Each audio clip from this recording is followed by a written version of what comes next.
અમદાવાદના પાલડી વિસ્તારમાં આવેલ ધન્વંતરી આયુર્વેદિક ઉદ્યાનમાં પ્રજાસત્તાક દિન નિમિત્તે ભારત માતા પૂજનનો કાર્યક્રમ યોજાઈ ગયો. અમદાવાદના પાલડી વિસ્તારમાં આવેલ ધન્વંતરી આયુર્વેદિક ઉદ્યાનમાં આજરોજ ભારતના 77માં પ્રજાસત્તાક દિન નિમિત્તે ધ્વજવંદન અને ભારત માતાના પૂજનનો કાર્યક્રમ યોજાયો. ધન્વંતરી આયુર્વેદિક ઉદ્યાનમાં રાષ્ટ્રીય સ્વયંસેવક સંઘ દ્વારા દરરોજ નિયમિતપણે શાખા લાગતી હોય છે. આજરોજ શાખાને ગુરુ તરીકે ભગવા ધ્વજ અર્પણ વિધિ પણ યોજાય, જે નિમિત્તે અને પ્રજાસત્તાક દિન નિમિત્તે યોજાયેલ ભારત માતા પૂજનના કાર્યક્રમમાં રાષ્ટ્રીય સ્વયંસેવક સંઘના સ્વયંસેવકો, સંઘના પદાધિકારીઓ, પ્રબુદ્ધ નગરજનો તેમજ ઉદ્યાનમાં નિયમિત આવતા એવા નાગરિકોએ ઉત્સાહભેર ભાગ લીધો.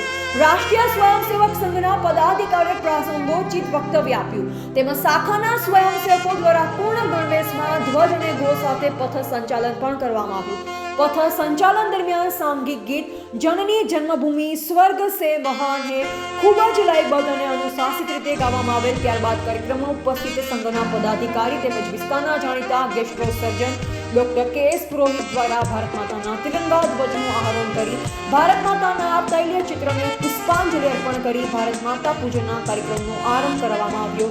ઉદ્યાનમાં ઉપસ્થિત સર્વે પ્રબુદ્ધ નગરજનો તેમજ ભાઈઓ બહેનો દ્વારા વારાફરતી અને શિસ્તબદ્ધ રીતે પુષ્પાંજલિ થકી ભારત માતાનું પૂજન કરવામાં આવેલ. કાર્યક્રમના અંતે સુંદર અલ્પાહારની વ્યવસ્થાનો આસ્વાદ પણ સર્વે નગરજનોએ માણ્યો હતો. રિપોર્ટર વિજય ઠક્કર, અમદાવાદ.